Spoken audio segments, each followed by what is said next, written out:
The 16th edition of NASA's Extreme Environment Mission Operations mission is going on down off the coast of Key Largo, Florida as we speak. It'll last about 2 weeks. The Aquarius Undersea Laboratory is the site of that mission, and we have an entire NASA and international partner crew living and working down there for the 2-week time period, practicing what it's like to live and work out into the deepest reaches of space, including asteroids, and one day on to Mars. We are joined now by one of the topside crew members, astronaut Stan Love, a friend to all of us there that is part of the NEEMO mission. He is working with the rest of the crew, helping the astronauts and our international partner astronauts down below. So Stan, welcome. Let us know how things are going down there at NEEMO 16. Things are growing great down here at NEEMO 16. We've been down here for about a week now, getting everything ready to send the crew under the sea for their mission. And yesterday their mission began. With a space flight, that would start at crew quarters, and the crew would get into a van and drive out to the launch pad and launch into space. Here, it was something pretty similar. The crew left their dormitory room, got onto a boat, and drove out to the habitat, which is about 5 miles offshore here from Key Largo, Florida, in about 60 feet of water. And they splashed down. Now, in the Apollo program, splashdown meant the capsule came down and landed in the water. Here at NEEMO, splashdown means the crew puts on scuba gear, swims down 60 feet into the habitat, climbs inside. The air pressure inside that habitat is high enough to counteract the pressure of the water outside. So there's just a hole in the floor of the habitat with water, and they come up through that hole and they're in the dry air of the habitat, and they're going to live and work there for 12 days before they return to the surface. Stan, talk about training in the water. Now, you did a spacewalk back on STS-122, and obviously, you know, anytime we do spacewalks, we practice in the water here in Houston. You know, the water, I think, sort of is the closest thing we have here on Earth to the environments of space. So talk a little bit about what it's like to train, what are the benefits of it, and what are, you know, how are they not similar? Well, the water, as you say, is the best simulator we have for doing a spacewalk in weightlessness. If you put on your suit, get underwater, you can hang weights on the suit so that you are neutrally buoyant, which means that if you let go of anything, you neither float toward the surface nor sink toward the bottom. And if you're very good with the way outs, as they are in our neutral buoyancy laboratory, they can even make you neutral in position, which means that you can put your body into any orientation and you'll stay there rather than immediately riding up with your head up and your feet down. And that's a great analog for space. And that's what they're doing here at Aquarius. Instead of the neutral buoyancy lab pool, which is big, it's not as big as the ocean. So they're in the big pool. We don't have fish in the NBL, so it's kind of fun to watch the spacewalks going on underwater here at Key Largo and see the fish swimming by the camera when you're used to seeing something similar in the neutral buoyancy lab but without the fish. The similarities are too many to list. It really is very, very good training. And without that kind of training, I don't think we would be able to do much in space, because the weightless environment and the constrictions of the suit make it very hard to do anything, and sending an unprepared person up there, I think, would be dooming them to failure. There are a couple of things that aren't the same. When you come out of the airlock in Aquarius, you have a steel grid deck about 3 feet below you, and you swim out into blue water with a coral reef below you and fish swimming by. In the neutral buoyancy laboratory, you come out of the mock-up airlock hatch, and you are looking at a cement pool floor about 8 feet below you. You come out of the real airlock in the space station, you've got the Earth going by 220 miles below at 17,000 miles per hour, so that's pretty different. Another thing is that no matter how well they weigh you out in the neutral buoyancy laboratory, your body does tend to have a preferred orientation. And usually that's with your head a little bit up and your feet a little bit down. And if you do nothing, you'll sort of end up in that position. In space, that is not true. You don't have a preferred orientation, and the tiniest touch of anything, touch a handrail or anything on the space station, will not only move your body, but it will start your body rotating. And that is something that we cannot exactly simulate in the NBL, and it's something that all first-time spacewalkers have to contend with. And I certainly spent quite a lot of time and energy contending with it on my first spacewalk.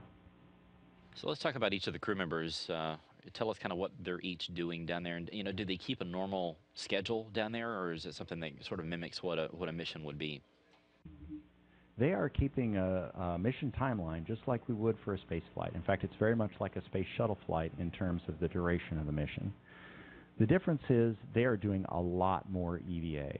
Every crew member is going outside at least once a day, and they always go out in pairs in case one runs into a problem. Their partner can help them out. So we have a pair of spacewalkers going out in the morning, then they come back in for lunch, and then the other two people who are inside in the morning go out for a spacewalk in the afternoon. On a shuttle flight, you will have at most one spacewalk per day. Again, we go out in pairs, and we do at most 5 total spacewalks on an entire 12 or 13-day mission. So these guys are going to be doing, I don't know, 16 EVAs. I guess they have 8 days of EVA and 2 EVAs per day. Now, it's easy in Aquarius because, again, all you do is put on your dive suit, which only takes a few minutes, and you drop down into that, what they call the wet porch, that hole in the floor where it's just the ocean water there, and then they swim out and they're working. Whereas for a space shuttle EVA, it takes much longer to put on the spacesuit. You need help to do it because it's very big and bulky and difficult to get into. There's a couple hours worth of system checks that you have to do to make sure that the suit is working right every time you go outside before you go. And also the crew for a real spacewalk has to pre-breathe oxygen for a while before they get in the suit, because when you get outside in that suit, the air pressure in the suit is only about a third of the pressure in the room you're sitting in right now.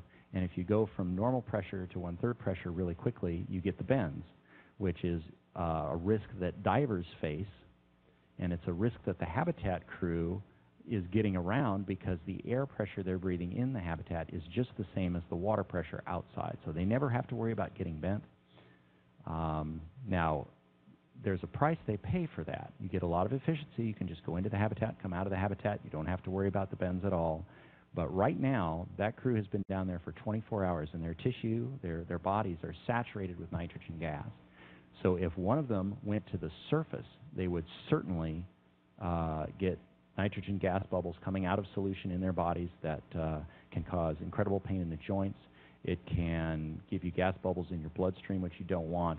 It can cause problems in the lung. It can cause problems in the nervous system. It's very bad news. So their motto here at Aquarius is, the surface is not an option. Much like at Johnson Space Center, we have failure is not an option for the mission control teams.